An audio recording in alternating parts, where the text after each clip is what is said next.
Very, very early Friday morning, a document with the plainest of covers was posted on the White House website. Remarkably, the gathering of world leaders is happening the morning after. This explosive 33-page document was quietly released by the White House. In the pages, a warning for Europe, saying Europeans face civilization erasure. Those words found in the president's national security strategy. He's branded as, quote, a roadmap to ensure America remains the greatest and most successful nation in human history and the home of freedom on earth. But inside was a revolution which exploded 34 years of globalist foreign policy dating from the collapse of the Soviet Union. Here's how Canada's Global News described it. We have a government that has given unlimited funding to the defense of foreign borders. Donald Trump made it clear the United States foreign policy would change. On Friday, the White House unveiled its new national security strategy. For decades, the U.S. was the hub in the wheel of international security and trade. The new strategy says the days of the U.S. propping up the entire world order like Atlas are over, that the affairs of other countries are U.S. concerns only if their activities directly threaten American interests, and the U.S. will enforce the Monroe Doctrine to restore its preeminence in the Western Hemisphere. It made the Washington establishment and their allies in the city of London, Paris, and Brussels very, very angry and very paranoid. Both the Financial Times and the London Guardian thought the document meant the United States was about to launch a color revolution against the UK and the EU. That might not be a bad idea, but that's not what's in the document. The hysterical New York Times said it was both racist and white nationalist.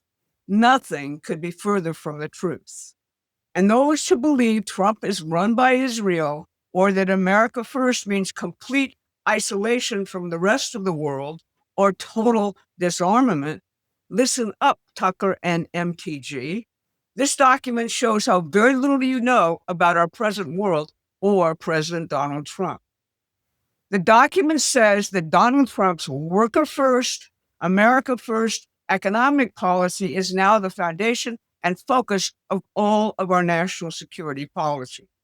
I'm Barbara Boyd, and I followed the coup conducted by the modern British financial empire against Donald Trump ever since 2016. The policies in this document are why they tried to overthrow his 2016 election, succeeded in doing that in 2020, tried to jail him for life in 4 criminal cases, and have tried to kill him twice so far.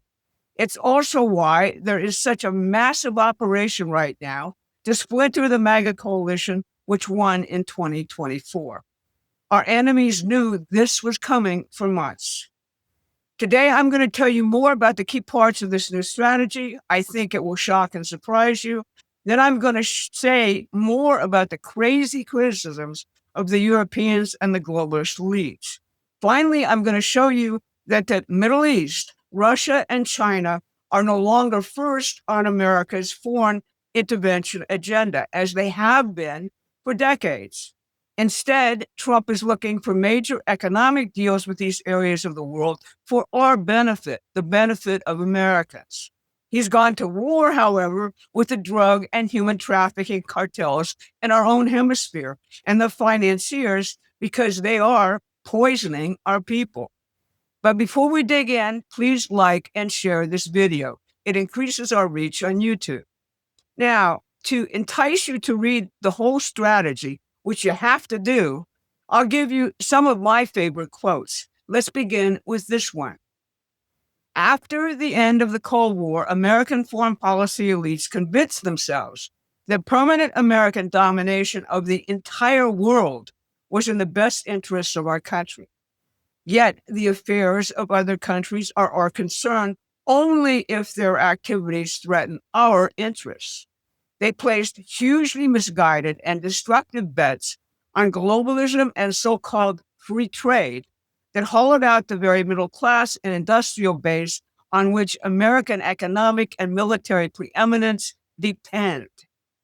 And they lashed American policy to a network of international institutions, some of which are driven by outright anti-Americanism and many by a transnationalism that explicitly seeks to dissolve individual nation-state sovereignty. But protecting the people of the United States is the Constitution's mandate. That means protecting them from military attack and hostile foreign influence, whether espionage, predatory trade practices, drug and human trafficking, destructive propaganda and influence operations, cultural subversion, or any other threat to our nation. That's what the document says. It means strictly controlled immigration, a dominant military, and a Golden Dome missile defense system protecting us from nuclear annihilation. It also means building new physical infrastructure domestically against natural disasters. All of this, not the usual expert bloviating justifying millions spent and many lives lost battling ever new enemies, is in the strategy. And none of this is possible without having the strongest, most dynamic, and most advanced economy. That means being the most advanced scientific and technological power in the world. Over and over again, the document returns to the task of rebuilding our economy and claiming our sovereignty as the essential task of national defense. We have to reshore major industries, critical supply chains, and our defense industrial base, and create energy dominance in advanced fossil fuel and nuclear systems. Climate, a main threat under Biden, is nowhere to be found. We also have to restore our cultural health. Here's another favorite quote of mine. We want an America that cherishes its past glories and its heroes, that it looks forward to a new golden age. We want a people who are proud, happy, and optimistic that they will leave their country to the next generation better than they found it. We want a gainfully employed citizenry with no one sitting on the sidelines who takes satisfaction from knowing that their work is essential to the prosperity of our nation and to the well-being of individuals and families. This cannot be accomplished without growing numbers of strong, traditional families that raise healthy children. And listed among the doctrine's key national security principles is something that I'm quite sure has never been in a document of this type: pro-American worker.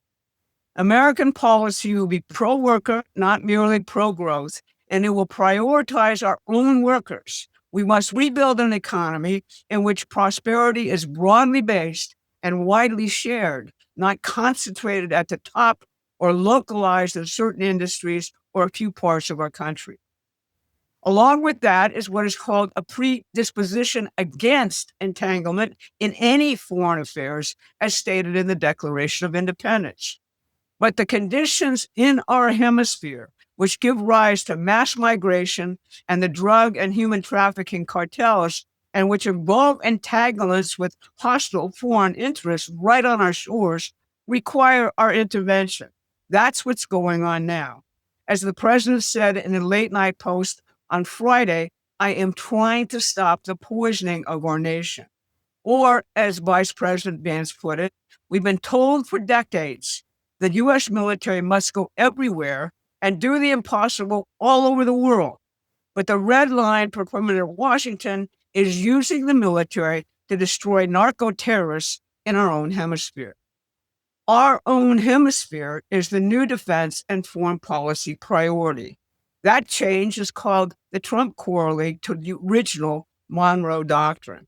Ending foreign wars, which could, in the modern transportation world, land very quickly on our shores or become nuclear, is also a core principle, including, most emphatically, ending the current war between Europe, Ukraine, and Russia. Now, so why is Europe so hysterical? In a word, Europe has devolved into an Orwellian hellhole. Just Friday, the European Union fined X $140 million because Elon Musk refuses to ban free speech. European dissidents are now regularly jailed for thought crimes. Their leaders describe unregulated speech as the biggest national security threat. Here is the paragraph from the document which has the Europeans squealing. Europe's economic decline is eclipsed by the real and more stark prospect of civilizational erasure. The larger issues facing Europe include activities of the European Union and other transnational bodies that undermine political liberty and sovereignty, migration policies that are transforming the continent and creating strife, censorship of free speech and suppression of political opposition, cratering birth rates, and loss of national identities and self-confidence. Should present trends continue, the continent will be unrecognizable in 20 years or less. We want Europe to remain European, to regain its civilizational self-confidence, and to abandon its failed focus on regulatory supplication. In other words, the document says we should foster resistance to Europe's march to national suicide. Now, you won't find this document covered fully and truthfully hardly anywhere else. That's why you should subscribe to our newsletter if you haven't already. The link is in the description. Now, because of what Donald Trump has done in establishing peace in the Middle East and opening relations with Russia, those areas of the world are no longer the central preoccupation of American security policy as they have been for decades. The emphasis is on maintaining the peace and garnering economic deals favorable to American citizens. It is a fundamental national interest of the United States, the document says, that the war between Europe, Ukraine, and Russia ends. We're not going to war with China. Rather, we have to de-risk our economic relationship with China through reshoring and fair and reciprocal trade deals. And we have to outpace China in an economic competition while protecting our trade relationships and trade routes with other Asian countries. This policy was written by Michael Anton, who took the job as Director of Policy Planning at the State Department to write it. Anton served in the first Trump administration.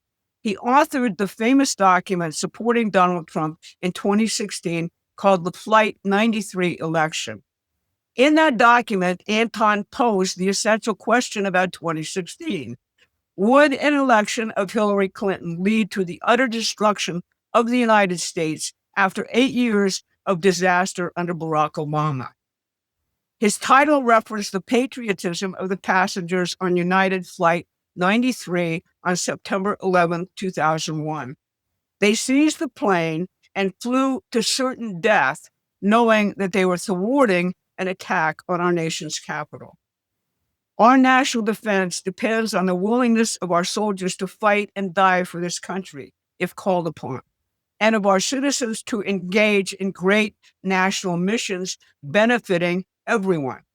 No one but those afflicted with a mental disease called TDS would want to fight and die for Hillary Clinton or the policies that she, Barack Obama, and the World Economic Forum foisted on our nation and which Donald Trump has now ended. So I hope you see why this document seems to me to be an early Christmas present from the President of Peace. But it will be opposed violently by the enemies of our country, foreign and domestic. That includes the War Party and globalist factions of both the Congress and our intelligence agencies. This is the real fight about the midterms and the deep state. And we here at Promethean Action have a huge educational job to do starting right now. Download and read the whole document. And please provide as much financial support as you can to help us expand to meet this moment. I'll see you again on Monday. Thanks for watching. Please take a moment and subscribe to our free newsletter at PrometheanAction.com.